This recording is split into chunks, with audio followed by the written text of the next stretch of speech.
Today's episode is sponsored by Chris Hemsworth's hammer, Thor, uh, uh, uh, jackhammer, um, his penis, his Yep. bulge.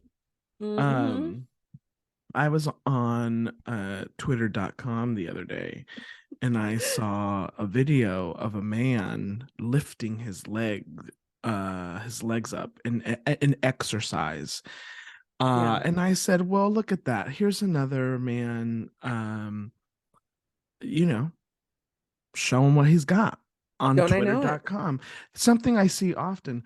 Didn't think too much about it, but other than I was like, oh, this looks nice. Um, Later realized it was Chris Hemsworth. He was the Yeah. man on the ground, lifting his legs up in the air, bulging like his hmm life depended on it. Julie, your thoughts? I actually just saw this video, 5 minutes ago, and it exactly.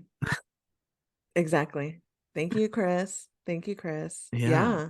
No. Yeah. Hammer. Thor Thor has got it going on. Yeah. Yeah. Yeah. Yeah. Yes, he does. Yeah. He Yeah, should have that video, for anyone that's curious, I did retweet it, so you can go to our Twitter at Yumi and Chisme, and you can find it there for anyone very curious to know what we're talking about. welcome to You Me and Chisme, your number one source for chisme on the internet. We bring you the hard-hitting news, hmm the things you have to know about Yeah, because we care about you. right. And this is something that I think the masses should know. When a man is on Absolutely. the internet um, hmm displaying the only thing he's good for, then I think then we should talk about that. We should talk about it. Yes, we should celebrate those little Yeah, moments, or not absolutely. so little moments. Yeah, yeah. She says. We are once again recording in the morning, so that's Yeah. this is our kind of energy in the morning, guys. Welcome. Welcome Yeah. tomorrow. It's actually today, but tomorrow. That song always reminds me of the morning for some reason. Um, Interesting. it's a holiday if you're listening on Monday. 3-day Yeah. weekend. Woo! Party. Julie, what are you doing with your 3-day weekend, or what did you do since this airs after? Well, I'm extra special because I get a 4-day weekend because we get an off Friday. So Wow. I don't work today. I don't work on Mm. Saturday, Sunday, and I don't work on Monday. Mm. So Mm, mm, mm, yeah, mm, mm. I'm gonna go see the Little Mermaid. So Cute. with my niece, that'll be adorable and that'll be fun. And then I have to go shopping for my nephew's birthday, which will also be a headache because he's 10. What Turn do 10-year-olds like? He's going to be 10 or he's going to be He's 11? gonna be 11. Wow. What does an 11-year-old boy nowadays find interesting? I don't know. I Huh. don't know.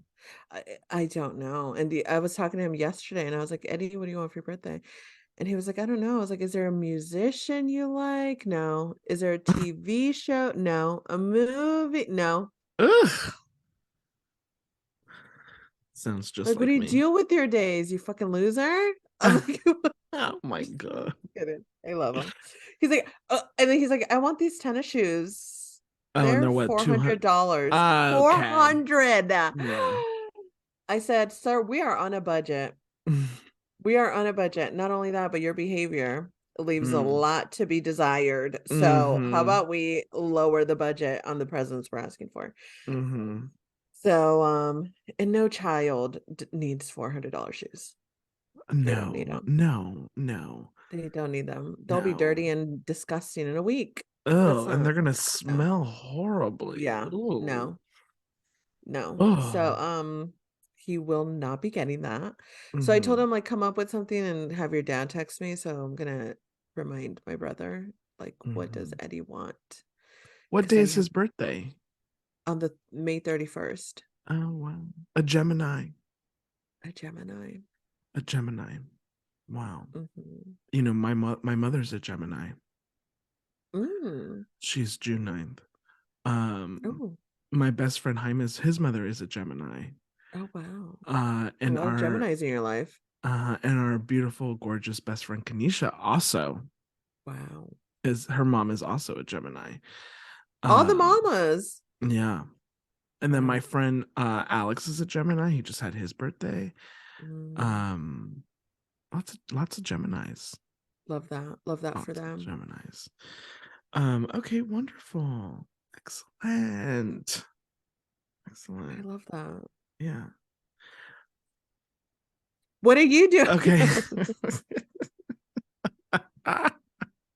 You know Uh, what? You're so good at asking me questions that I often forget that I'm not a guest on the show. What are you doing for your long weekend, well, thank Adrian? you for asking, Julie. You're welcome. I don't have much planned, TBH. Okay. Um, I am gonna watch Vanderpump Rules Reunion Okay. 1, Mm. Uncensored, and Uncensored, and I forget what the next one. I want to say Uncut, but I'm not sure Uncut is the right word. Um, Mm. Is it like unedited? Maybe it's Unedited? they have bonus footage on Peacock. So I'm gonna Mm. watch that. I'm also gonna watch Teresa Gets Married. Also there's a possibility Okay. we might fit in the first episode of the new season of The Kardashians. Okay. So very exciting. It's a Friday night. Usually Friday night is my night that I catch up on all of our reality shows with Alex and Christian. We Mm. get stoned and we eat, you know. Lovely. So that's gonna happen. And then I don't know what the rest of the weekend has in store. Probably hang out with some Mm. friends. Yeah, I love go to the that. movies with Christian maybe. Okay. um What a blast. there's a new Julia Louis Dreyfus movie. You know who Julia Mm. Louis I love Dreyfus her. is, Julie? Of course. I watch Veep. You watch Veep? Yeah. What was I the show love before Veep. that? What was the show she had before Veep? There was a was it the divorce one? Oh, The Adventures? The No. Adventures Adventures of Young of something Christine or Christine. something like that. Uh-huh. Yeah, and then I never watched that one. I didn't watch that one, but I do watched you Veep. watch do you watch I don't. Seinfeld? No. No. No. I don't like Interesting. Seinfeld. Do you know It's Julia not Louis funny. Dreyfus has a podcast? I I feel like I didn't did know that. I didn't know that. Do you know No, who's I think I listening? did. You know who's listening to podcasts more now? Who? Me. Interesting. What are we listening to? Well, don't get excited. I Okay, listened well, to way to build me up and tear me back down in the seconds. new adventures of old Christine. Oh, okay. Yes. Love Uh that. um I what did I do? What was I talking about right now? Listening to Oh, podcast. listening to podcasts. Yeah, yeah. Lord have mercy. Um yes, the Las Coltaristas. Uh-huh. So they had Andy Cohen on one of their episodes, and I listened to that one Oh, because there was a wow. lot of Bravo backstage um talk. So I listened to that. Chisme. And that was Mm-hmm. enjoyable. I listened in the car, which was Wow. fun. And I've been catching up on the Rosie O'Donnell podcast. Which Wow. I mean, I think you should listen. You should give it a listen. Okay. Yeah, it's called Onward with Rosie O'Donnell. And Okay. I'm in the middle of I'm in the well, I'm towards the beginning of an episode with Brooke Shields because Brooke Shields came out with a documentary. Have you seen it on Hulu? I've seen it. I haven't watched it, but yeah, I know of it. Christian and I want to watch it. I don't know if Christian's already watched it because he doesn't like to wait for me for things. I And love that for I'm him. slow. Yeah, we But know. I just finished the episode with Dylan Mulvaney. You know who Dylan Mulvaney is? Uh-huh. Yeah. From TikTok. Uh-huh. Yes. Very popular trans TikToker.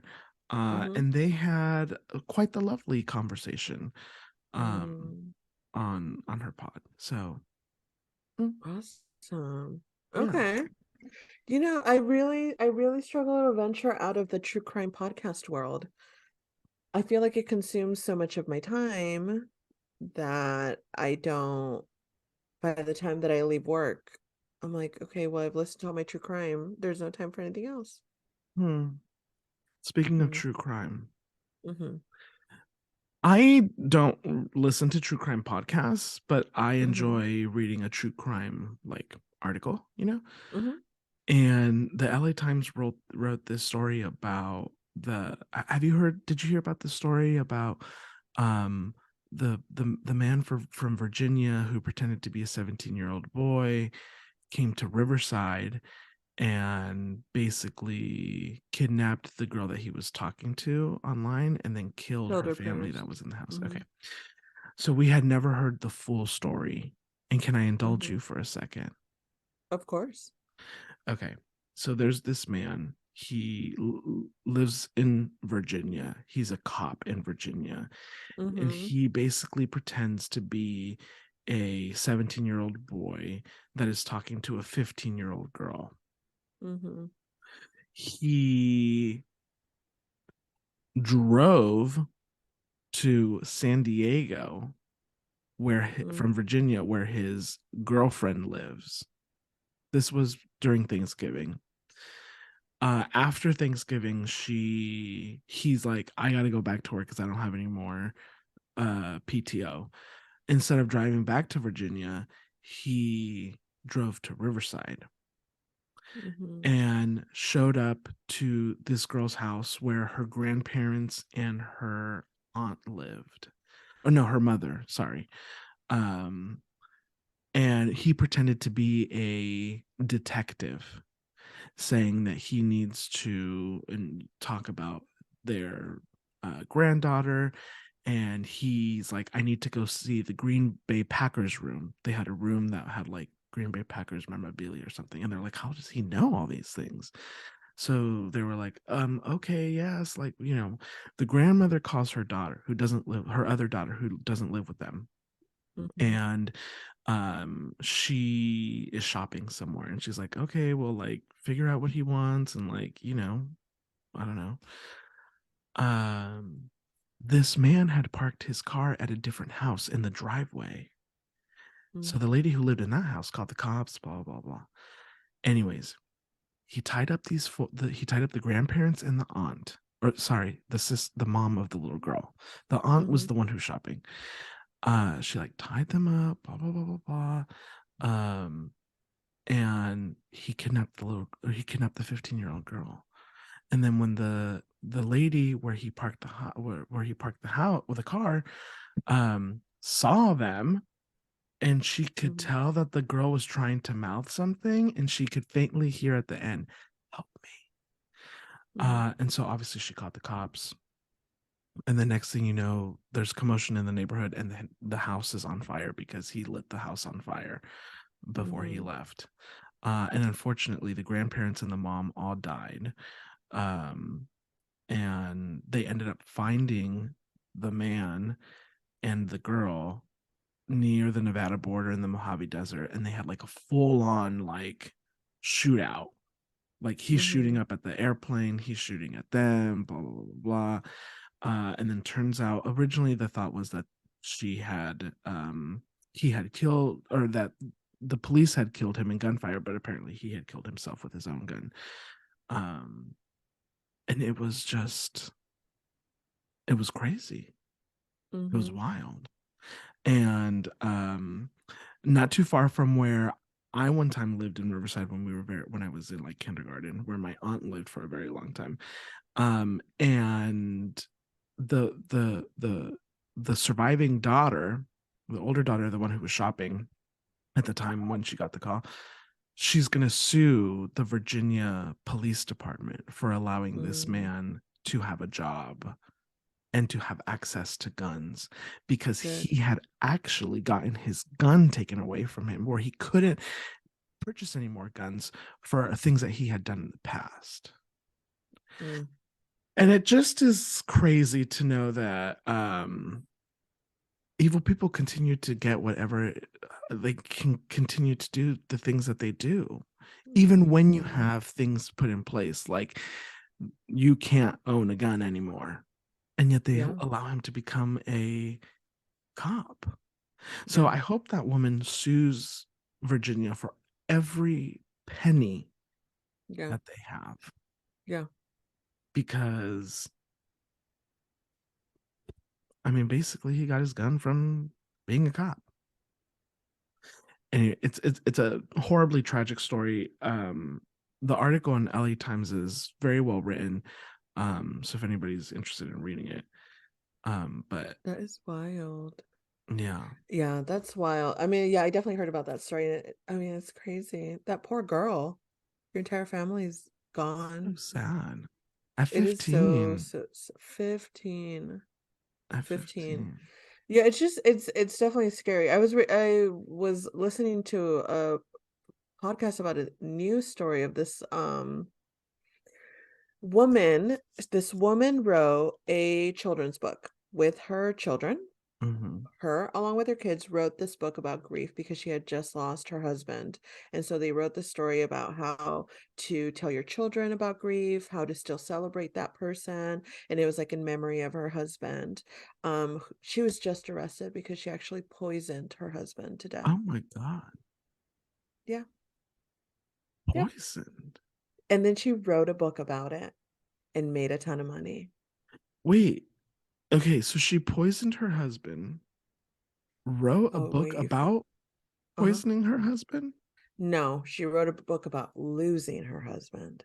Oh, so when he died, nobody knew that she had He like they thought he just like Yeah.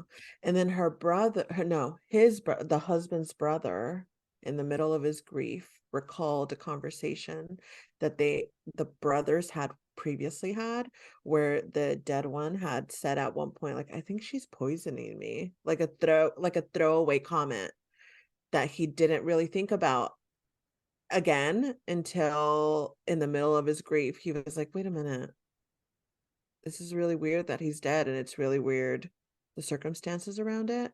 So yeah, he called the cops and forced them to reopen the investigation. I mean, people are psychopaths. People are insane. Insane. The lengths that they go to get rid of a partner is Ah, insane. Insane. Divorce, babe. Divorce. divorce.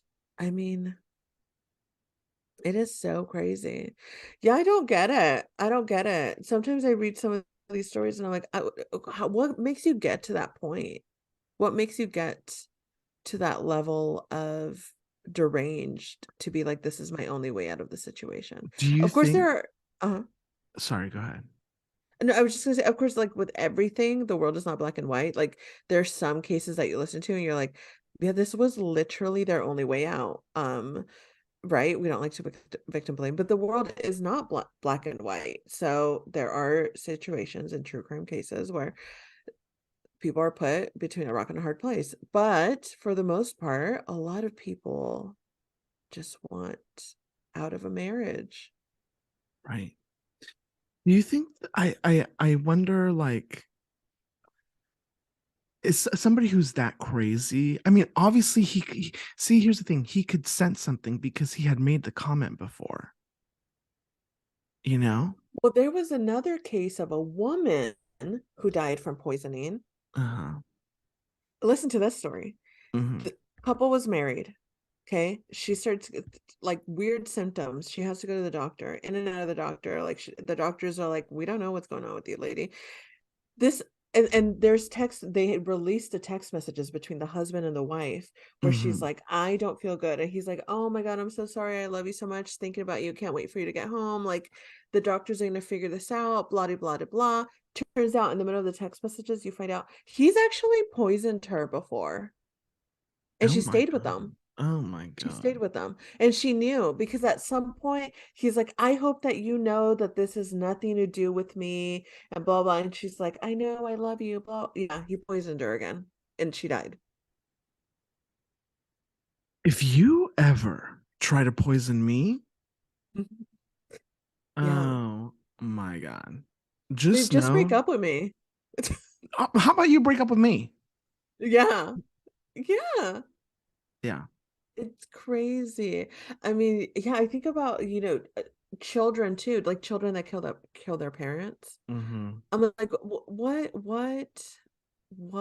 kind of brain allows you to think this is the only way to get out of this situation? Right. Or what, like, some people do it for inheritance, some people do, like, there's so many children that kill their parents because of the pressures that the parents put on them about Mm-hmm. education and good grades and a good job. And I was just Mm-hmm. listening to this story a couple of weeks ago of this guy who his dad was paying for all his shit, and like all he needed to do was like go to college, get good grades, get a good career, and like he couldn't do that. He dropped out of college, but he was putting up this facade of he's still going to school and he's still getting an education and he's about to graduate.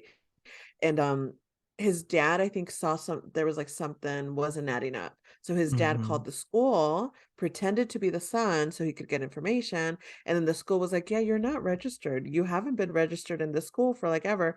So the dad called the son, like, we need to talk about this. I just found out you're not registered for school. The son got home and killed him and his mom. Oh, oh my God. I totally just hit my microphone. Oh my God. It's just It's just a lot. I'm never It's a trusting lot. another human being ever again. It's hard. I think about that all the time. What do you mean you wake up one day and you're like, I'm gonna murder my wife? Like, what, how do you get there? How do you get there?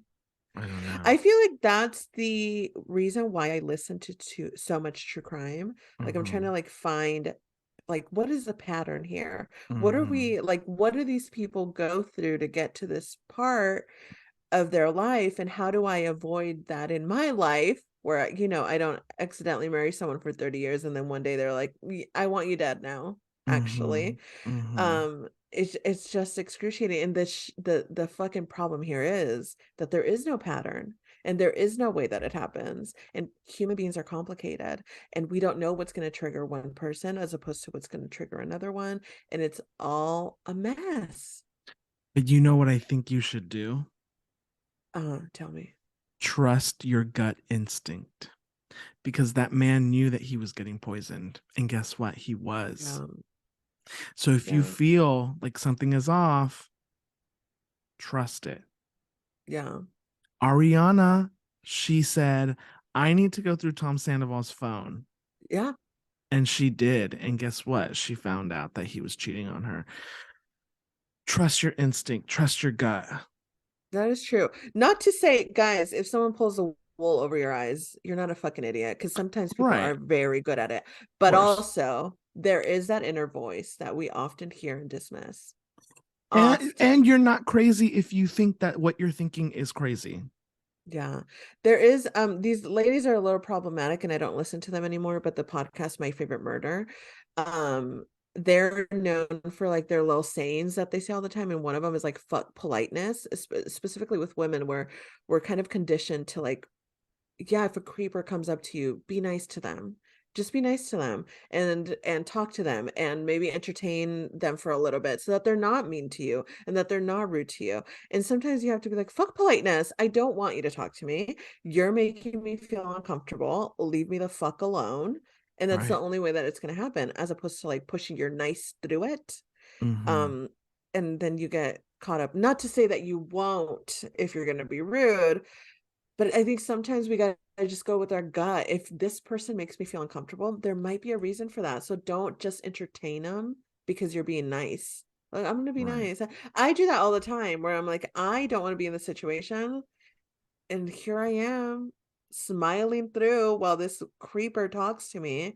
And you do these things because, society tells you, and Right. men are scary, so Right. even if you are mean, a man might become twice as aggressive. Like, it's just there's no easy way to do it, but sometimes I think if your gut is telling you run, then bitch, you need to run. Run. Yeah. Running up that hill. Exactly. Um, okay. Wow. Listen, shifting gears. Completely. We have some fan mail. Mhm. And so why not play it? Because it's Okay. time for fan mail. Rah, rah, rah. Okay. Um, this week's fan mail is submitted by the one and only Mm, Angie, our producer. Here we go. okay. Hey there, Julie and Adrian. Okay, so while I was in Australia, I did tell everyone to listen to your podcast. So, yes, producer Angie putting in the work even while on vacation. Also, I had told Julie for a 15-hour flight, downloading a few episodes of Yumi and Chisme was very enjoyable. So, I guess I've realized whenever I leave a voice memo, it's just in response to something. So, here's a question. Babes, when are you going to have me on the show? Notice I still managed to make it about me.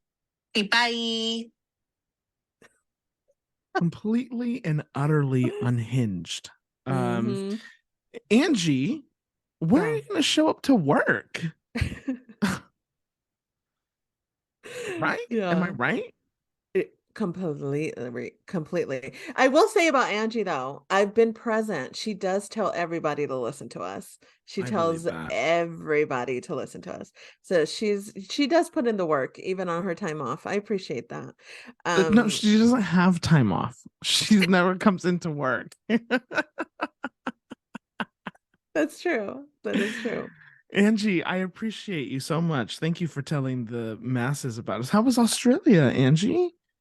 She's gonna say, "Put me on the fucking show and you'll find out, asshole." Write a That's segment. exactly what she would Pitch a say. segment. Yeah.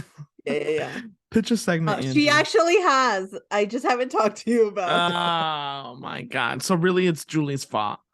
Julie, I'm over We here. should have I know, we should have Angie on the show. That'll be fun. That feels like a fun time for everyone. Um, Angie, thank you so much for telling the people down under about our show. Hmm. Hopefully they tuned in. Hello from Hmm. Australia. If you're joining us for the first or second, third time, welcome to Yumi and Chisme. We are from Los Angeles, California, and we like big dicks. You're not wrong. That's not what this podcast is about. Isn't it? This podcast is about friendship Okay. and pop culture Okay. and live, laugh, loving. Okay. Mm. We just don't say the big dicks out loud, I guess. Our entire this audience is like this podcast is about the big dicks. That's why we tune in. What are we today's talking episode about? is sponsored by Chris Hemsworth's dick. Absolutely. See, look at us Yeah. on brand. Yeah. Okay, are you and Angie hanging out soon? You guys doing anything We fun? are, we are, we are. We're doing the hosier thing, so Right. that will be fun. Take me to church. I love Um, hosier. yeah. Okay, cute. Angie, thank you so much. We appreciate you. Do you have anything that you want to say to Angie live on air in public? Angie is great. Mhm. We love Angie. Did she invite you to Australia or was that No, she like, didn't. No, she oh, didn't. hmm, Interesting. hmm. I actually don't know if I'd go to Australia. Why? So, spiders. Spiders. It's Like just the like, one behind no, you? I don't want. That's hilarious. You're so funny. I fucking hate you. Also, She I just doesn't like don't want to want to turn be on. around. I don't want. I don't want to be on edge the entire time while I'm in a country Uh-huh. exploring. Uh-huh. Yeah, yeah, no. Australia doesn't seem, and that long ass flight. Ugh, forget about it. Mhm, I'm mhm, not doing it. mhm. Yeah. No. Okay. I Hmm. love that. Uh, Angie, let me know if you need our address if you want to send us gifts from Australia that you brought us. I'm sure I'm you sure. probably haven't unpacked them. They're probably, Right. you got to go, find something to wrap them in, and then you got to put them in the Mm, mail it's and a all whole that. It takes time. thing. It takes Yeah. time. I get that. Julie, I gave Julie a birthday present like 6 months after her birthday. So I We get it. accept them, yeah, at any time, really. I get it. I get it. Well, Julie, you put out a call for people to ask us what they wanted us to talk about today. And Jaime, regular, a A regular regular. competer for number one fan, he put in a submission and I had no idea what he was talking about. So I'm gonna let you tell us what Jaime was talking about. Okay. Well, Hyman wants us to talk about Taylor Swift and Ice Spice and that whole situation. So here we go. Everyone buckle in. Okay, we're in for a ride. The story starts in 2016. Oh, Okay. wow. Taylor Swift drops a documentary called Miss Americana. Prior to this, Taylor Swift was kind of like known for not being political and not advocating, not being an ally. Like she was just quiet. Then she dropped the documentary, and this was like peak Trump racism. There was some midterm elections that were really big in the state that she's from, and she wasn't saying anything. Then the Miss Americana documentary dropped, and there's a very specific scene that her fans love to bring up now, where she is in a green room of sorts talking to like her manager, her mom. There's like a bunch of people, her dad. This conversation's happening specifically with her dad. And she's saying I want to say something. I want to stand on the right side of history. And he's saying it's not a good idea. You should stay quiet. Like you're not political. Don't make this your platform. And she's like, this person that's running is a horrible human being. And I want to be able to say, this isn't what I stand for. This isn't what my state stands for. Like, I want to say these things. Applause, confetti. Everyone was like, she's doing it. Oh my God, she's being an ally. After that, she drops like somewhat time after that, she drops Lover. Lover has You Need to Calm Down in it. That was like an anthem for the LGBTQ community. Everyone was like, she's an ally. Oh my gosh, she loves us. Cut to now, present time, she's dating Maddie Healy, a known racist. And she went to Tennessee and she went to Texas and to these states that have very horrible LGBTQ bills coming forth or have already been voted on. She said nothing, didn't make a peep about it, didn't mention it in any of her speeches at her shows. So everyone's kind of like, what happened to all this? And she's singing You Need to Calm Down on the tour. So everyone's confused. She's dating Maddie Healy. All of this stuff is happening. And she's not saying anything, right? TikTok, babes, scroll on TikTok. Everybody is talking about how disappointed they are with Taylor Swift. There was a BuzzFeed article that was titled something like fans are distancing themselves from Taylor Swift now that she's dating Maddie Healy. And it was like a timeline of most horrible situations that Maddie Healy has been a part of and how Taylor Swift has kind of just like not said anything, doesn't say anything. And a lot of the narrative surrounding Maddie Healy is, first of all, he is 30 something years old. Why the fuck am I calling you Maddie? Let's talk about that. Matt. Anyway. I always thought his name was Matt. Bitch, it's Maddie. Maddie. I realized that like 2 weeks ago or something. Looking like a wet cigarette. I can't. So anyway, so the narrative around him is like, oh, this is a thing, but it's out of context, and he's not, this is a persona that he puts on. This isn't really who he is. Also, this was years ago. Also, he's kind of apologized for a lot of the things, except only just a couple months ago was he on a podcast that was so bad that Spotify took it down. Spotify took down this podcast where he makes racist remarks against Ice Spice, the rapper. Oh. He calls her a chubby Chinese woman. There's a Hawaiian accent that's mocked. I only listened to part of the clip because it was really tough to listen to. So this happens. So that happens. Taylor Swift is dating Maddie. Everyone's up in arms about it. And now though it has been taken down, the sound of this podcast is now everywhere. This conversation that was had on this podcast is everywhere. Then Taylor Swift announces that she's re-releasing her Midnight's album with a new remixed version of her song Karma featuring Ice Spice. Mm-hmm. This is what it feels like to me. Mm-hmm. This is what it feels like. Well, one, extremely calculating. Mm-hmm. Extremely calculating. Also, it feels like y'all can't be mad. She's not mad. Why are you mad? Mm-hmm. Why are you mad? She's not Mm-hmm. upset about it. Mm-hmm. Which doesn't take into account a couple of things. The power dynamic Mm-hmm. between Ice Spice and Taylor Swift. Mm-hmm. The fact that I don't know many people that are going to turn down a bag that big to be in a name in a song next to Taylor Swift, the biggest artist in the music industry. I don't see how this could be, how Ice Spice could have felt comfortable turning this down. Then there's rumors that this has been in the works. This isn't a thing that was a result of the Maddie situation.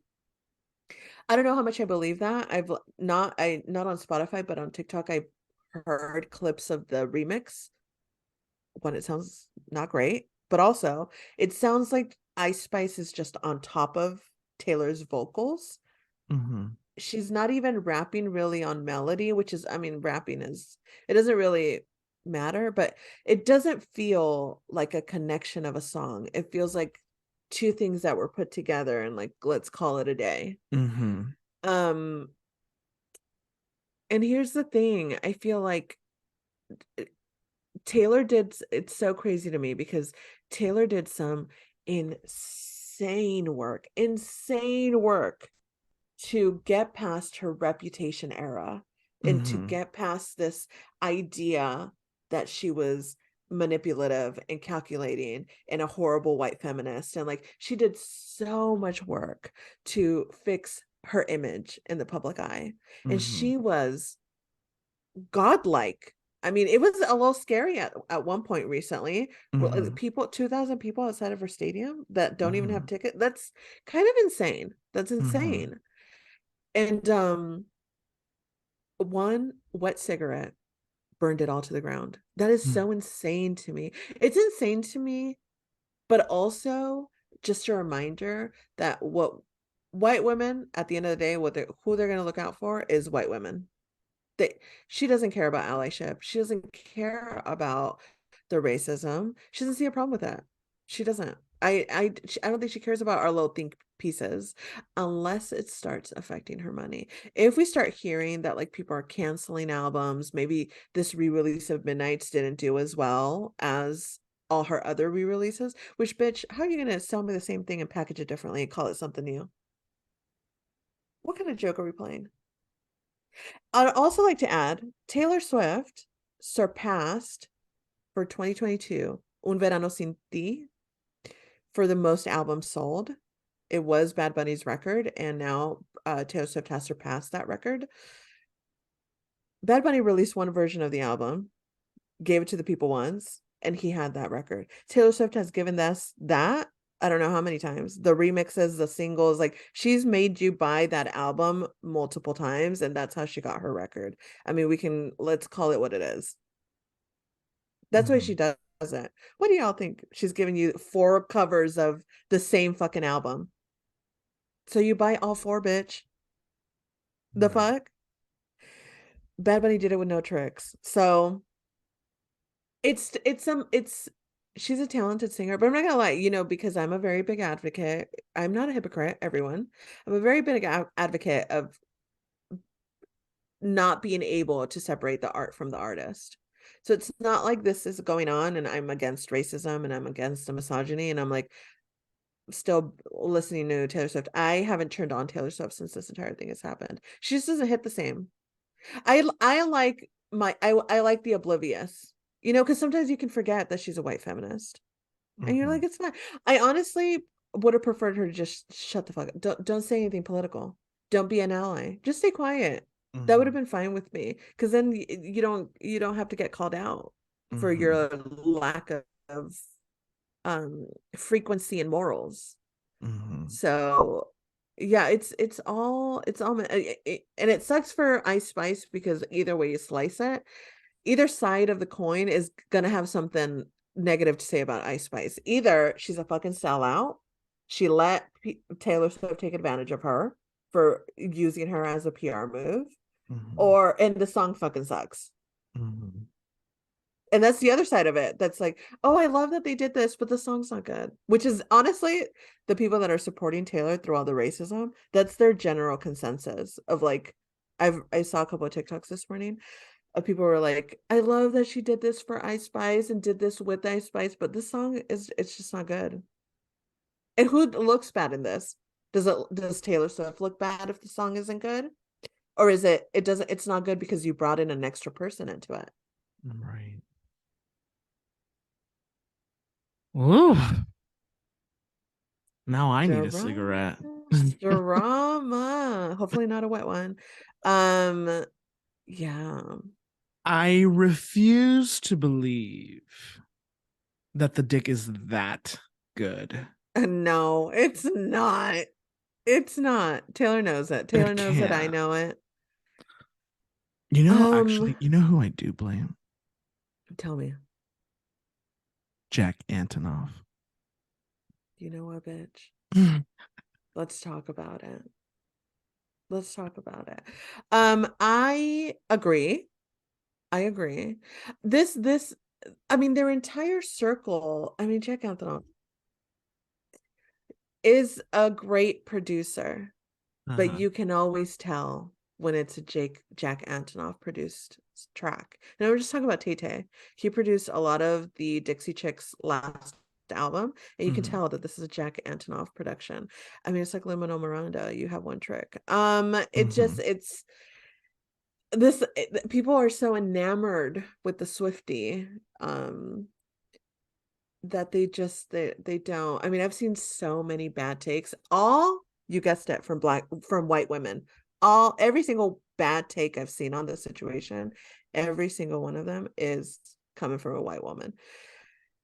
Which is just another reminder that if one thing a white woman's gonna do is protect white women, that's it. They don't care about the narrative that the women of color in the Swiftie fandom is saying, or how they feel, or like, can you imagine all the little black Swifties that have tickets for the Eras tour for concerts that haven't happened yet, and now they're like, now my favorite artist is dating a fucking racist that watches porn where black women get degraded and laughs about it. And I'm supposed to go and sing and dance to her music. Yeah. Yeah. I do believe that in the next 2 weeks we'll hear that they have broken up, because I don't think so. You don't think so? I think that she's much more cutthroat, in the sense that, like, you're not going to bring me down. Like the second that she starts to realize, like, this is, sorry, Maddie. Yeah. You're going to have to go. I mean, I'm interested to see what does actually happen. I feel like it could go that way, or she could double down and be like, you're I don't not going think to she would. control what I think she's too scared. Unless it actually hurts her pockets. Right. Unless that, but I don't know if it is. I think we're gonna have to see what these midnight numbers are about this new re-release that just dropped, and see if it made a dent, like if people actually went and bought it, people are actually listening to it. Right. And if they're not, I feel like maybe, okay, fine, she will say something. I don't know if she'll break up with them. Right. But I think even more than that, I think it really bothers her for people to speak negatively of her. Like, I can see that. You know what I mean? Yeah. Yeah. I mean, Yeah. Mm. I mean, what are your guys' thoughts? What do you guys think? How do you think Taylor Swift is going to handle this? I don't know. I wouldn't have guessed that she was going to have Ice Spice in a song, but it surprises me at no end, which honestly is like a little terrifying to me because it's like she had to have known that people would know that this was a calculated move, and she did it anyway. And that's a little terrifying to me. Like Yeah. that level of calculating is like it's intense. It's a little intense. Um, I mean, I'm on the edge of my seat. But unfortunately, it sucks because I had just fallen in love with her song August, and I was listening to it all the time. And Mhm. now I really can't every time her songs come on my shuffle, I have to skim past them. I think I just need like a break from, and I think that's the only thing that'll do it is if people, there's a lot. I posted a TikTok on this subject, and a Mhm. lot of people were like, one girl was like, okay, great, but also how do you, like, are you able to still listen to her? Because I've been unable to. And a Mhm. lot of comments under her comment were like, yeah, no, I can't listen to her. So Mhm. unless her streaming numbers start like dramatically dropping, but here's the thing.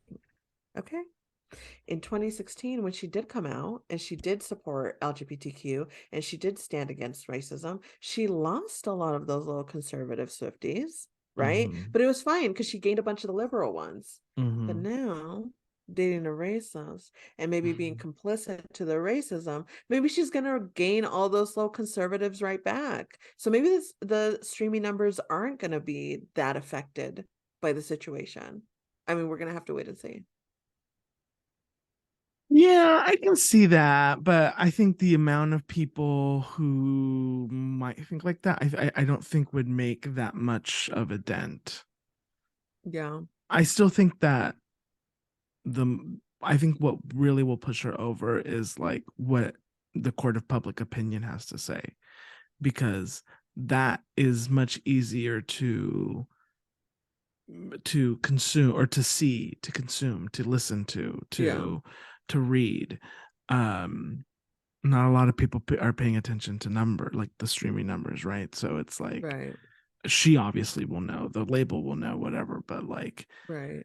if people are constantly talking about her in a negative way, then obviously that does affect what she, the numbers and the money or whatever. But I think that she doesn't like to be talked about in a negative way. A part of her I does like it. agree. A part of her does like it. Hmm. She does. But when it starts to cross over into like her character, whatever she Hmm. kind of thinks about herself or whatever, however she thinks, I think that Hmm. she's gonna she's gonna nip that in the butt and say, I can't have this. Yeah. Yeah. I can see that. I can see that. I just don't know how you come back from this in terms of public opinion. I don't know how you reform your image again to be like, no, just jokes. I am an ally and I am, fuck racism. I don't know how you do that being so I'll tell you, silent for so long. Okay. people's attention spans are very short, and she'll go Oh, away for a little bit and then she'll come back in a different, you know, uh configuration of her career, and people will forget about it, yeah. and she'll be, back to being beloved. Right. Yeah. I mean, I mean, that's how it happens nowadays. we'll Listen, have to the wait and way the see. wind blows changes Yeah. on a dime around here. One day somebody is like, we're gonna kill you, and then the next day it's like, oh, but then you made this funny joke and now it's kind of cool, and like now we love you again. Uh, I don't we're so know. I as a feel I feel like as the public we are so fickle nowadays. I do agree with that. And honestly, if this were anyone else, I'd be right there with you. But I think unfortunately Taylor's downfall is the fact that she did create this very intense parasocial relationship with her fans, where she utilized them in such a way to lift her up and created this relationship where like they genuinely feel like they know how her brain works and why she does the things she does. And they feel the relationship is reciprocated. They fully feel that as much as I care about Taylor, she cares about me. Not me, the fan base. No, me as a human. She gives a fuck about me as a human. They genuinely think that. And unfortunately, now a lot of that fan base is coming to the realization of like, holy fuck, do I care about a horrible person? And I don't know how you come back from that, because I'm just gathering from the comments I've been reading where people are genuinely struggling to come to terms with the fact that, like, am I obsessed with a woman who forgives racism? Like, and they're really struggling with that. Like, that idea that I had her up here on this pedestal and I thought we were there together, but like her silence is showing me that we're not. She doesn't give a fuck that there's an outrage. She doesn't care that we're all upset about this and that this is harming our concert experience. You know, there's a lot of there was this whole thread that this lady posted and everyone was replying to it like, girl, just go to the show. Like, it was just, but she posted this thing of how conflicted she was about having to go to the show after knowing that Taylor Swift forgives and is so close with the racist, and like all of the like people are genuinely going through like existential crises over the reality that Taylor is not the persona she's created and is not your girly best friend that you can, you know, be best friends forever with. She is not this person. And she absolutely has utilized you for her benefit. And as soon as you stop benefiting her, you're not a thought in her brain. And people are really, I mean, I'm just gathering from the comments because I've been reading a lot of comments this last week, and people are spiraling. They don't know how to handle this. I think that first of all, shame on us for putting so much weight onto this person that we don't know. 100%. I also feel that the amount of people who are complaining or who are going through this crisis on the internet, although may seem big on the internet, I think is actually quite small. Because yes, you know, it's like 20% of the United States is actually on Twitter, and how many of those people are active on Twitter? It's like Twitter isn't the real world. And so I think, unfortunately, that a majority of the people just don't care. Yeah. And because, you know, a lot of them are also racist. I But mean, there's that. a lot of them also turn the cheek when there is racism around them all day, everywhere. And so they're like, okay, my Right. boyfriend is also racist. Yay, go girly. You know? Well, and that seems to be the idea. Like all these white women that come on here, they're like, I don't care who Taylor Swift is dating. It's like, well, yeah, no, because you don't think it's racism as the worst thing a man could be. Like, you don't think that that's, you know, a red flag, which is fine, I guess. I mean, that's the kind of person you are. But yeah, I mean, I can see that too. That yeah, maybe it's just like a loud minority, but they're loud and they're everywhere and I mean, it's definitely going to passionate. be enough for her to notice. Someone is going to tell her, you I mean, know. no, she's definitely noticed. That bitch Yeah. is on TikTok all the time. You're telling me, Tay, that you're up in that TikTok machine 24/7 commenting on everybody's TikToks about you, and you haven't seen the outrage about you? That's not something I'm willing to entertain. That's not a reality that we're living in. She definitely knows the outrage. She has seen the BuzzFeed article. There was another one on HuffPost. Did you see that one? No, And I haven't either. No. the title alone, my jaw was on the floor. Let me pull it up really fast. I It mean, was I'm sure she has somebody on her team that every week says, here's your social media report, and like the way what the public opinion is about her on any given week. right. If I It were that says, rich and that popular, I would do the same I thing. mean, yeah. This Taylor Swift article on HuffPost is titled, Taylor Swift is apparently dating an alleged racist and is now using a black woman to cover her ass. And it's a disparaging, extreme article. So, It's I so mean, funny. she definitely knows about what people are how a lot of her fan base feels. But yeah, I don't think she'll care until something numbers come in and it's not what she was expecting and it's not what she wanted. So Yeah. yeah. Yeah, that article is so funny to me because like it's Taylor Swift. You I know? mean, I think you're underestimating the belovedness that she had But no, worked on. I understand that. But like uh, uh, um like, I don't know, is this what we should be worried about? Personally, yeah, I don't want to support a woman that allows racism. Yeah, I would like to know if you're gonna forgive racism and date a racist. I would love Okay, to know that I can actually. see that. I guess I just don't like I don't think of her like that, or I don't follow her like that. So like to me it's like Well, I think it would be the same with like any artist. I would want to know if Sarah Bareilles was dating a racist. Like any artist that I support and I'm actively giving money to, personally me, and that doesn't have to be the case with everyone. If you're like, I don't want to know, love that for you. Envy right. that, if I'm being honest. Right. Personally me, I need to know. Right. I guess what I'm saying is like yes, we should know, but the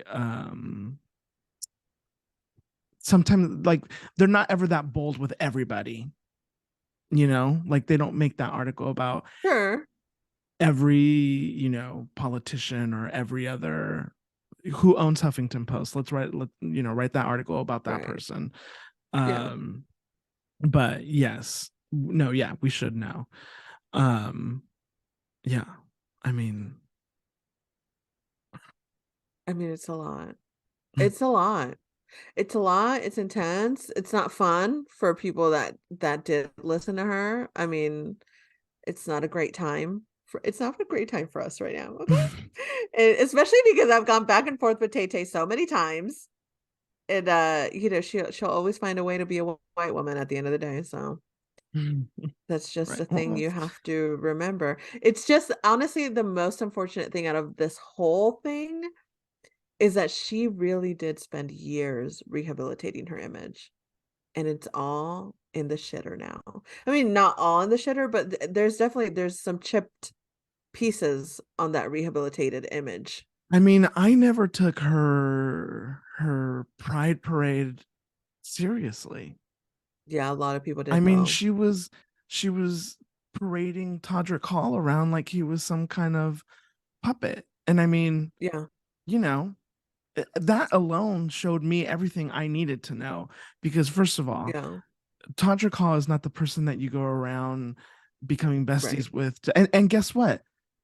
The second that people started talking shit about him, she dropped him. Yeah, yeah. So, Hmm. yeah, it's all been performative as far as I'm concerned. Right. But Taylor, come on the pod. We'd love to ask you about this. Tay Tay, we would love nothing more to have this discussion with you. Right. Would love it. And you know Yeah. what? Bring everybody. Bring Jack, bring Ice, bring Maddie. We're going to talk to Yeah, everybody. And yeah, yeah. we're Let's going to, make it a party. yes, we're going to ask the questions. Right. And you know what? Bring your father. I want to talk to that man. Yeah. Yeah. We feel like that's the source of the problem if we're actually being honest. So yes, bring him around. Yes.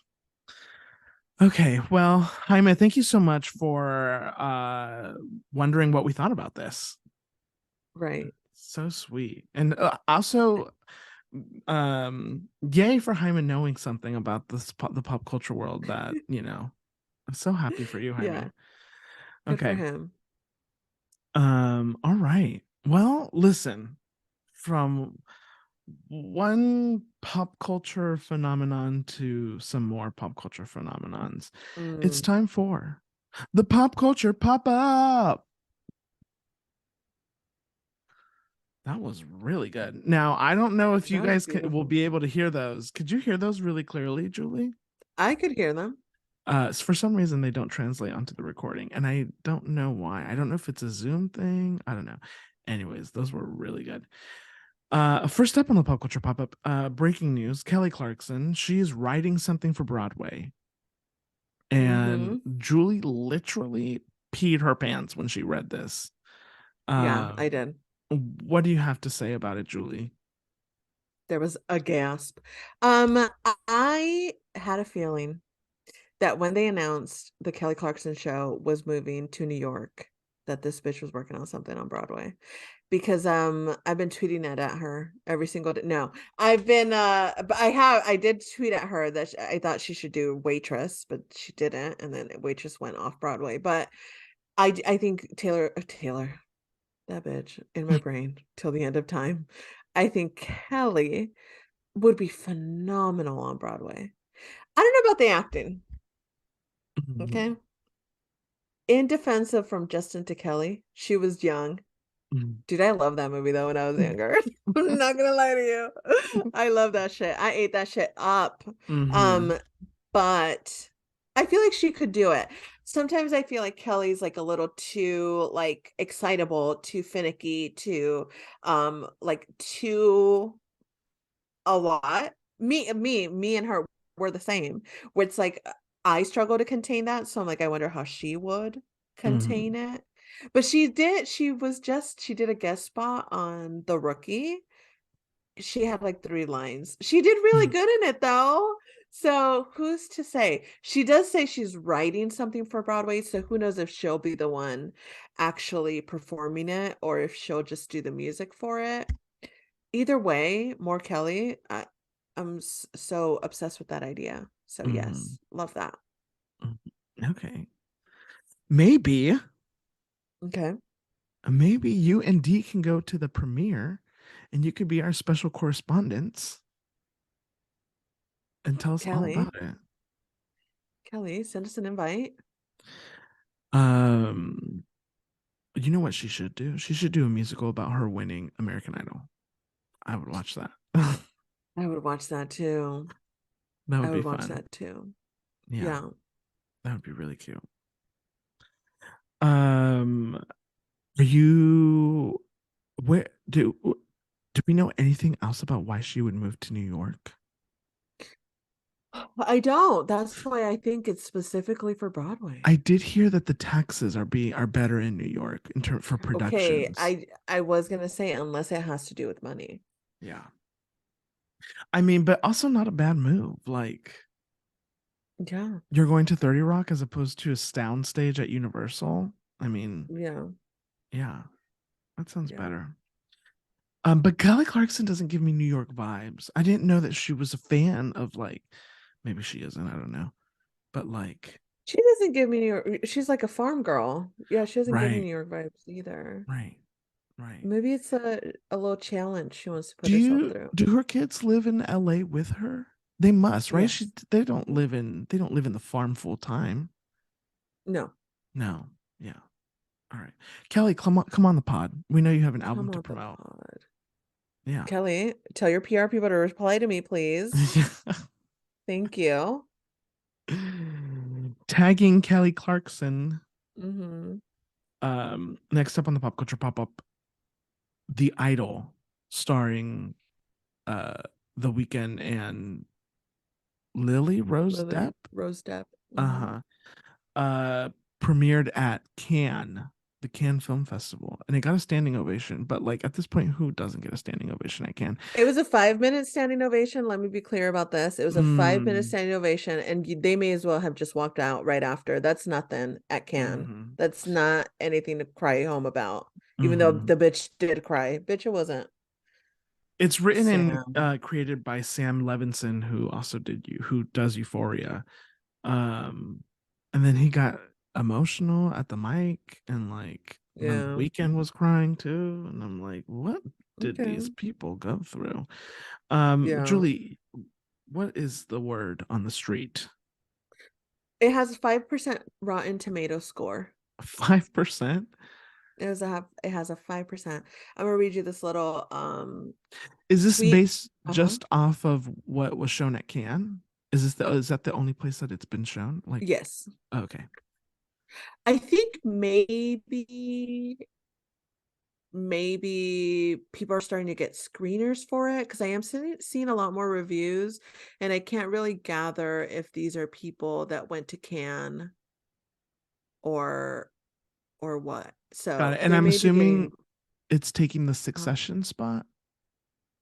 Is that what's I up? think so, because it's about to premiere. Yeah. Yeah. Okay. Sorry. Let me stop asking questions. I'm so sorry. No, it's okay. There is okay. So, guys, let me tell you something real quick. Sometimes we hear these stories of TV shows, and we're like, "That sounds horrible. Let me tune in." Right? You hear about how horrible something is, and you're like, "That's something I want to watch." I beg you, I urge you to keep from doing that, to refrain from giving them views. Because here's the thing about streaming numbers. HBO is not tracking your emotional state while watching the show. They just cared that you tuned in to watch the show. Do not hate watch the show. So let some little dummy do it and post it up on TikTok or on Twitter, and we can watch those clips. Do not tune in for the show. There's a scene on the first episode that everyone is talking about where Lily Rose Depp gets cum on her face and then gets photographed that way. So essentially what this show is a look at a female pop star. That's what it was meant to be when it first started. When the show was created and written by a woman before she got fired or moved on, depends who you listen to. The show was meant to be about the struggles and the misogynistic world that a female pop star may live in. And then Friday, Saturday, Sunday, and Sam decided that they were going to turn it on its head and just make it exploitive. Those are my words, not theirs, obviously. When asked about the backlash at Cannes, Sam said that his first thought, like he turned to his wife and he said, oh, people sound like they're going to really hate it. We're about to have a hit. Do not I watch the mean, show. right. I mean, he's not wrong in the sense that, Exactly. yeah. Exactly. That's why I say don't watch the show, because yes, the hate watching, they don't give a fuck why you did it. They don't care that you're upset while you do it. Right. Right. Yeah. I mean, there's no such thing as bad publicity, right? Right. Yeah, actually, this is his actual quote. I just came across that. He says, when my wife read me the article, the Rolling Stone article that was talking about how horrible the production was. When my wife read me the article, I looked at her and I said, I think we're about to have the biggest show of the summer. Yeah, I mean, because people will be curious, so they'll watch the first episode, and then there will be the small amount of people who will want to continue to watch, and then it'll die down. But I don't know. It's going to go one of two ways, I think. It's going to become something that's going to become part of those zeitgeist that people won't stop being able to talk about it, or it's going to be like people won't care, and it's going to be embarrassing for the Weeknd and Sam, and I think more embarrassing for the Weeknd, tbh, I only agree. because, I mean, only some people know who the Sam is. And a lot of people also Right. aren't looking into like, oh, who created this show. They just see Abel on the screen. Which, Yeah. by the way, I heard he doesn't want to go by the Weeknd anymore, or like he's gonna retire the Weekend. I'm gonna call him Friday, Saturday, Sunday until I die. So until I die or he dies, who goes first? Yeah, I'm gonna call him that until the end of time. I don't care. Okay, I'm gonna read you a couple of the critics the critics said, give me a thesaurus. Because we're gonna use every single word that means horrible. Okay, this guy says, had a whale of a time with the idol, a merciless, dead-on send-up of the sort of preening, misogynistic drivel that might be made by a child of outrageous privilege who thinks he's Lars von Trier. Yeah, that's a clip of it. That was a read. If y'all didn't understand all those words, because I did have to reread it a couple times, but it's the extension of a music star's misplaced self-belief of his potential movie star credentials, rendering big budget prestige television into an extension of his innermost fantasies. In short, it's crude, gross, and sexist. Okay, I don't want to like scroll through a bunch of stuff to get to another one, but give me one moment. I'll find one more. Okay, This is why I struggle with critics sometimes. Not that I think they do great work, but maybe they do need to put the thesaurus down sometimes. I mean, yeah, sometimes you read this stuff and you're like, oh, like what are you trying to say? Just tell me if it's good or bad. You know what I mean? The Weeknd is in Tisfay, I think is his character's name. So it's like the Weeknd's Tisfay is sex obsessed, shallow, and painfully predictable. So I mean, the people are not. It has a 5% bitch, a 5% on Rotten Tomatoes. The people don't love it, but I fear, like most things, because it's hated and because it's so, people are talking about like it's so, well, one, the men are tuning in. Men are gonna tune in. You're telling me that in the first episode, Lily Rose Depp gets cum on her face, the men are tuning in because their men are disgusting. And I think that's Sam Levinson is putting his hopes on that the men are going to tune in. He probably is fucking jacking himself off to the idea that journalists are talking about the cum shot. They're like, he's like, yes, tell them more how explicit it is. There's a lot of talk about how like there's one review, I couldn't find it right now, but I read one that was like Lily Rose Depp's areolas are the star of the show because I guess they're everywhere. It's explicit and it's intense. And there's this video at the Cannes press conference with Lily Rose. They asked Lily Rose Depp about the backlash and how people are viewing the show, and she's defending it whilst she's defending the toxic environment that was claimed about the show, whilst every other man on that table is giggling and laughing about the situation. And that's more than enough to tell you about the environment that this woman had to be in to film this show. I mean, it sucks that she has done mental gymnastics to convince herself that this was a positive experience. I mean, I guess that's good for her because now she's not traumatized by it, but it look at who her dad is. Well, I didn't want to bring it up, but I'm glad you did. Yeah. So, I mean, yeah, her father's Johnny Depp. Right. Yeah. Don't watch the show. There's so many other good shows. If you're like, I want to watch something on HBO, if they are going to sit there and think that I'm calling it Max, get the fuck out of here. If you're sitting here and you're like, I want to watch something on HBO, The Righteous Gemstones is right there. That is a phenomenal television show that will make you laugh out loud. It's with John Goodman, with John C. Reilly. It's such a good comedy-filled show. I need you to watch that instead of this. Yeah. Also, what is, who was approving these things? What I imagine probably happened is that because Euphoria was so popular, they were like, Sam, give us another show. And then they basically were like, do whatever you want. No? There was another creator on this. This was another person's show, another person writing it. And they didn't like the way that her female gaze was making this show, and they brought Sam Levinson in. I think what they thought was, he's a I'm not gonna don't sue me. Clearly he's doing something with Euphoria that is a Mm-hmm. lot and Mm-hmm. intense and explicit, and Mm-hmm. they wanted him to bring that energy into the show. I think that's Mm. exactly what it was. Mm.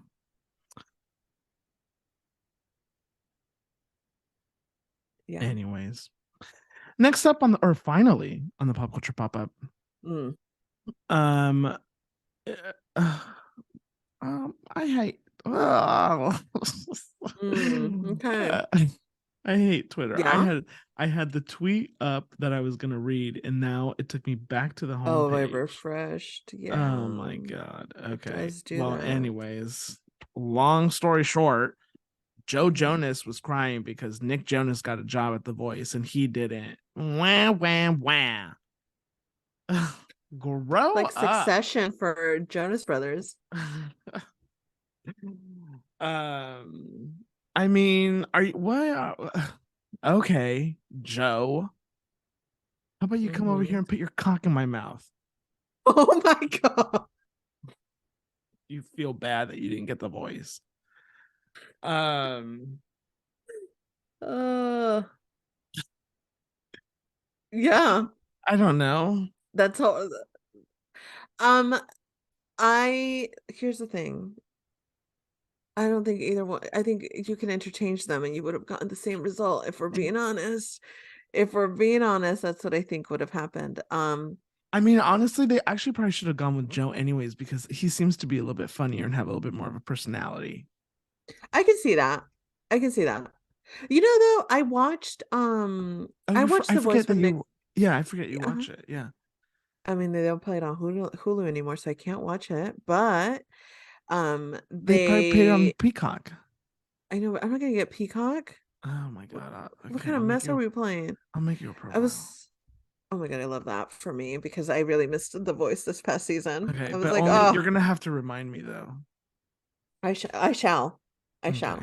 Um, yeah, I mean, he's fine, but he also was talking about the fact that he, was it him or was it Nick or was it both of them that they both maybe they They both both. went Mm-hmm. for the Wicked Fiyero role that Jonathan Bailey got. Bailey. Uh-huh. Bailey got. Jonathan Bailey got the role, and Joe Jonas and Nick Jonas both went for it. And to that I say, that's so funny. Ha So- ha. That's so funny that you guys that yeah. Um you know what? They're fine. I did listen to their new album. Uh-huh. It's okay. It's a Yeah. little fun. Yeah. I heard that they wanted to call it Blue Jeans and Marijuana or something like that, but they didn't Interesting. Disappointed that because they they're didn't. pansies. Is that a word I can use nowadays? I don't know. I'm so I sorry. don't know. Um, Joe, come on the Yeah. pod if you Come on the want to pod. feel better about yourself. Yeah. Bring Sophie. She seems like Bring a blast. Sophie. Yeah.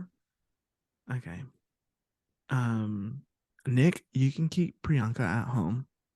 Please. Yeah, that'd be great. That's gonna do it for the pop culture pop up. We will be back next week with more pop culture cheese, man. Julie, do you have a Latinx spotlight for us? I do have a Latinx spotlight for us. Guys, if you go to our YouTube channel, which I'm seeing the numbers, y'all are tuning in. Oh my god, you're obsessed with us. If you go to our YouTube channel, there is a video of another interview that I did. Who is she? Me and Jalen Barron, who is also on Blind Spotting. Fellow Mexican chismosa, if I've ever heard one. She was such a blast to talk to, guys. I really want you guys to go watch. She is full of personality, full of energy. I know you edited the video. I don't know if you watched it, but she is so fun to talk to. And she, as soon as I came on, she was like, "Hey, Chismosa." I was like, "Girl, if you don't, we're about to be best friends. Forget about it." We had 15 minutes. We went 26 minutes. And what about it? Yeah, she was so fun to talk to. We talked about her character on Blind Spotting. We talked about all kinds of stuff. We talked about people being late to funerals and how that's rude as hell. Okay. We talked about in Blind Spotting. Blind Spotting had their season finale today, the day we're filming, Friday. So by the time you listen to this, the entire second season should be up on Stars. And there's a cheating situation that happens on the show. And then we were talking about her character finds out about this cheating, and then she wants to tell everybody about it. She doesn't want to hold this secret. She wants to ruin her sister-in-law and be like, look at what she did to my brother. And we were like, what would you do in that case? And we had a very interesting conversation about that. So it was just fun. I love her. She's so talented. She was also in Shameless for a couple of seasons, and now she's doing this. Hopefully we're going to get a season 3 of Blind Spotting. That would be a dream come true for me. But she's just so talented and such like a light full of personality that I was instantly obsessed with. So if you guys want to go to our YouTube channel, Jalen Baron and my interview should be up there now. That's beautiful. It was a great interview, Julie. Congratulations. Thank you. Thank you. Thank you. Okay. Time for some azúcar. I will go first. My azúcar this week comes in the form of, I know I talked about it a little bit earlier. I jumped the gun a little bit. But Okay. Onward with Rosie O'Donnell, there's a great conversation, let me remind you, with Dylan Mulvaney, who's a trans TikTok star. And they have I just a really quite candid, beautiful conversation about what Dylan's life has been like. And Dylan was in the news recently because one of the beer companies sent her like a promo PR package. package. Yeah. Yeah. And then there was a lot of people who were upset because they sent it to a trans TikTok star, and all this type of stuff. What a intelligent, beautiful young person Dylan is. And so they had a really nice conversation. Dylan also was on the Book of Mormon traveling show. They're a performer and have dreams of being on Broadway. And so yeah. Also, great conversations. The episode before that with Jennifer Lewis was really good. There's a conversation with Brooke Shields, with Ricky Lake that I'm really excited to listen to. There's also one with Rory Kennedy, who is part of the Kennedys. I forget who exactly is her parents, but she's a documentary filmmaker, and they talk about this documentary that she made that is about these people who were on an island in New Zealand and on like some type of excursion trip, and there's a volcano on the island they were on, and the volcano erupts out of nowhere, and all of these people had to be rescued, and it was like this whole thing.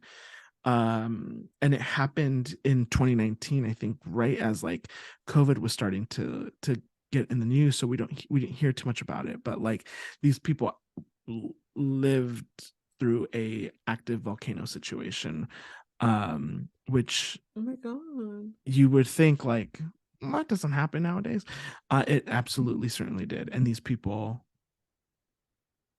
were hurt by it. And so yeah, it's a very interesting, fascinating thing. So go check it out. It's called Onward with Rosie O'Donnell. You can listen to it wherever you listen to your podcast. Love that. How fun. Okay, my azúcar this week. Last week we were talking about new music and we mentioned Hozier's Francesca, and I hadn't listened to it, and now it's all I've listened to for the last 4 days. So Francesca. It's not as easy as he came up with a name and wrote some lyrics. Of course not. It's Hozier. He got this story and then was inspired to write some lyrics. So there's a story about this woman who's named Francesca, who was married to a man named Giovanni Malatesta, and it was like a wedding of convenience, or a wedding of political gain. And so she wasn't in love with him, and I think he was like a quadriplegic or something. Like he wasn't fully well, they call him crippled, so I don't know how accurate that situation is, but anyway, in the midst of her marriage, she starts having an affair with her husband's brother, who is also married to someone else. They carry on this affair for a couple of years until her husband finds them in bed together and murders both of them. Oh my God. Francesca appears as a character in Dante's Inferno, which is another story, the first part of the Divine Comedy, where she is the first soul damned in hell, proper to be given a substantive speaking role. And essentially, these two characters come upon Francesca and her lover Paolo in the second circle of hell, reserved for the lustful. And that's the story. And Hosier said, "That's a love song if I've ever heard one." Okay. And it is a beautiful love song. And I want these specific, the lyrics are so good in this song. And it's a great song just in general. I want these lyrics on my tombstone when I die. Someone make a note of it. He says, I want someone to say this about me. This is the kind of song that you read it, you listen to it, and you're like, I wish someone felt like that about me. That's why when I wrote my review on the single, I said, do you ever get sad that maybe you won't experience the kind of love that Hosier writes about? Because I do. I definitely do. But he said, I'll read you the first verse. It says, do you think I'd give up, that this might have shook the love from me, or that I was on the brink? How could you think, darling, I'd scare so easily? Now that it's done, there's not one thing that I would change. These are the lyrics that changed my life. My life was a storm since I was born. How could I fear any hurricane? Hosier, the man that you are, I hope whoever is sucking your dick does it in a beautiful way.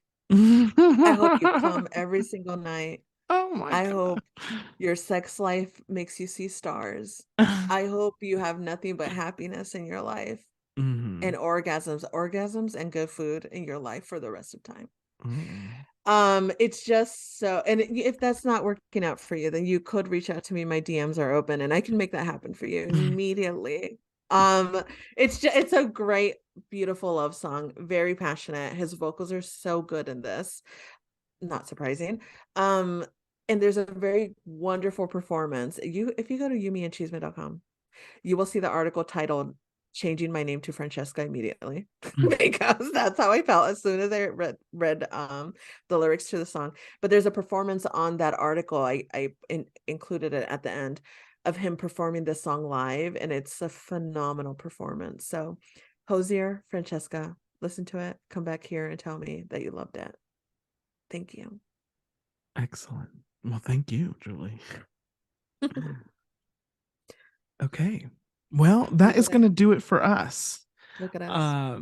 Make sure that you follow us on Instagram, on TikTok, on Twitter at Yumi and Chisme. Make sure you go to our website, yumiandchisme.com, look at Julie's reviews, sign up for the newsletter. Make sure you send us fan mail. You can send us voice memos through email at yumiandchisme@gmail.com, or on Instagram at Yumi and Chisme. You can do all the fun things that you could do with this podcast on the internet. You could share it, you can review it, you can give it stars, you can like it, you can do all those fun things. Make sure you subscribe to our YouTube at Yumi, and you just look for Yumi and Chisme, and watch our videos. Watch 30 seconds of it and then move on to the next one, so that we just get the counts, and hit the like button. Maybe leave a review under one of those videos. And yeah, and we'll be back next week with more Chisme. But until then, make sure you have lots of love, lots of peace, and most importantly, lots of Chisme in your life. Bye. Bye.